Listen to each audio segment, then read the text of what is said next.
सृष्टि बचपन से ही दिखने में सुंदर नहीं थी, लेकिन अमीर बाप की बेटी सृष्टि पर उसकी माँ जान छिड़कती। मेरी बेटी कितनी प्यारी है, भगवान सबको सृष्टि जैसी बेटी दे। सृष्टि धीरे धीरे बड़ी होती है। एक दिन सृष्टि की सहेली कहती है, तू दिखने में कितनी अजीब सी है, लेकिन मैं जानती हूँ हम सब में सबसे अच्छी शादी तो तेरी ही होगी। तेरे पापा अमीर जो हैं। और बता नहीं सकते यार, दहेज तो हर कोई देता है, ये क्या ज्यादा ले जाएगी अपने पति के लिए? अरे बड़े शहर में कोठी है इसके पापा की।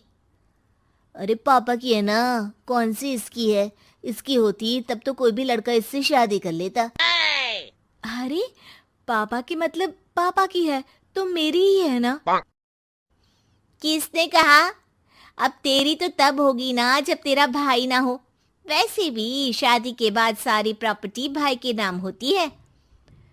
सृष्टि समझ जाती है कि उसे किसी भी हालत में माँ बाप की सारी प्रॉपर्टी को अपने नाम करना है, लेकिन कैसे?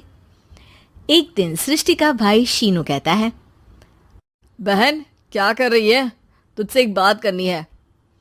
अरे हाँ करना, मैं तो तेरी बहन हूँ। बहन मेरी लाइफ में ना एक लड़की है, बहुत अच्छी है। मैं सोच रहा हूँ माँ और पापा से बात करूँ शादी के लिए। सृष्टि को समझ में आ जाता है कि भाई की शादी होते ही भाभी उसे एक दिन भी घर में बर्दाश्त नहीं करेगी। क्या बात है भाई, बताना कौन है वो? यार वो बहुत अच्छी लड़की है, पढ़ी लिखी है, मेरे साथ जॉब भी करती है। बस एक प्रॉब्लम है। प्रॉब्लम? क्या प्रॉब्लम है भाई?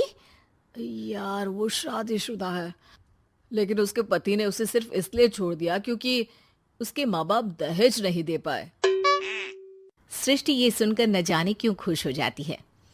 अरे भाई तो क्या हुआ, लड़की तुझे तो पसंद है ना? शीनू को लगता है कि बहन उसे समझ रही है।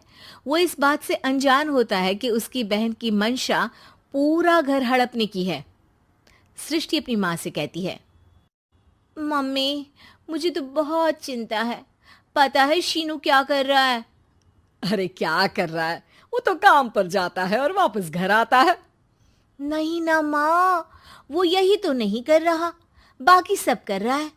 आपको पता है उससे प्यार है, और वो भी एक शादीशुदा लड़की से। ये क्या हो गया? मैं सोसाइटी में क्या मुंह दिखाऊंगी? अरे तेरे पापा तो यही कहेंगे कि मैंने ही उसे बिगाड़ दिया है।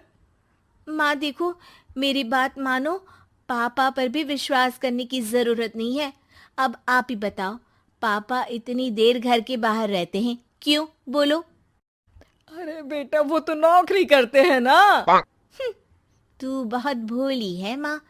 पापा का ऑफिस तो 7 बजे खत्म हो जाता है, लेकिन देखो कितनी देर से आते हैं। अरे नहीं बेटा, ऐसी कोई बात नहीं है। सृष्टि माँ को एक औरत से बात करते पिता की फोटो दिखाती है। देखो माँ कैसे हैं पापा। मैं ना कहती थी कि पापा सही नहीं है। मैं तेरे पापा से बात करूंगी, दे फोटो मुझे। ओ माँ, वो तो डिलीट हो गई। लेकिन चल, तूने तो देख लिया ना।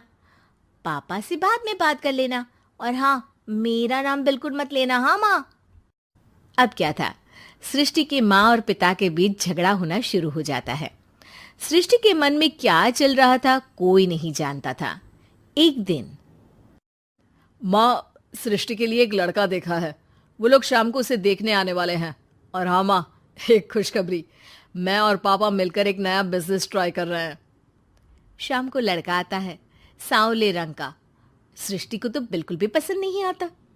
लड़की की माँ कहती है, लड़की का चेहरा तो कोई खास नहीं, लेकिन अगर मेरे बेटे को आप लोग सेटल कर दें तो मैं उसकी शादी आपकी बेटी से करवा दूं। सृष्टि को लड़का बिल्कुल पसंद नहीं था। उसे भाई पर गुस्सा आ जाता है। लड़के वालों के जाने के बाद कहती है, माँ देखा शीनू मेरे लिए कैसा लड़का लेकर आया, न दिखाने लायक न सुनने लायक, सेटल भी नहीं, वो भी हम करे।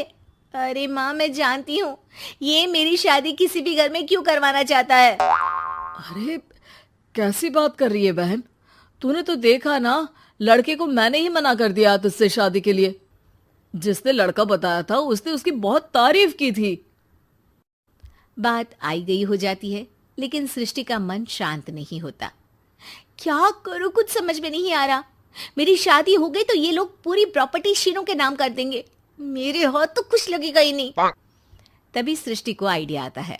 वो किसी वकील को फोन करती है। जी देखिए, अगर आपके मम्मी पापा का तलाक हो जाता है तो आपके पिता की आधी प्रॉपर्टी आपकी माँ के नाम हो जाएगी, फिर उसे वो किसी को भी दे सकती है। सृष्टि अब माँ को बेटे के खिलाफ भरती है। माँ, शीनू पर नजर रखा करो, वो जिस लड़की के प्यार में है ना वो शादीशुदा है। यहाँ आएगी, सारा पैसा रुपया जमीन जायदाद सब हड़प लेगी। पापा का भी हाल तुमसे छुपा नहीं है। ऐसा ना हो कि मैं और आप एक दिन सड़क पर भीख मांगे। हे भगवान, मैं तो जीते जी मर जाऊंगी अगर ऐसा हो गया तो। ऐसा हो गया नहीं माँ, ऐसा ही होगा। अभी समय है, आगे का सोच लो। मैं तो कहती हूँ पापा से आधी प्रॉपर्टी लेकर अलग हो जाओ। पापा की आधी प्रॉपर्टी भी हम लोगों को अगर मिल जाती है ना तो अगले 7 जन्म सफल समझो। बेचारी माँ बेटी के कहने पर पति से तलाक लेकर अलग हो जाती है। सृष्टि अब पैसों से गाड़ी और अपने दूसरे महंगे शौक पूरे करने लगी। उसके दोस्त भी उसके पैसे इस्तेमाल करते। सृष्टि, कल तुम कहाँ थी? मैं सारा दिन घर पर अकेली थी। तो मैं क्या करूं? मैंने ठेका तो नहीं लिया है ना तुम्हें संभालने का।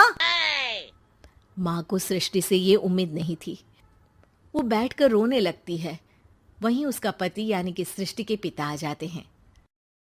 मैं जानता था कि तुम्हारा यही हाल होगा, तो आपने मुझे रोका क्यों नहीं? मैं रोकता तो तुम रुकती क्या?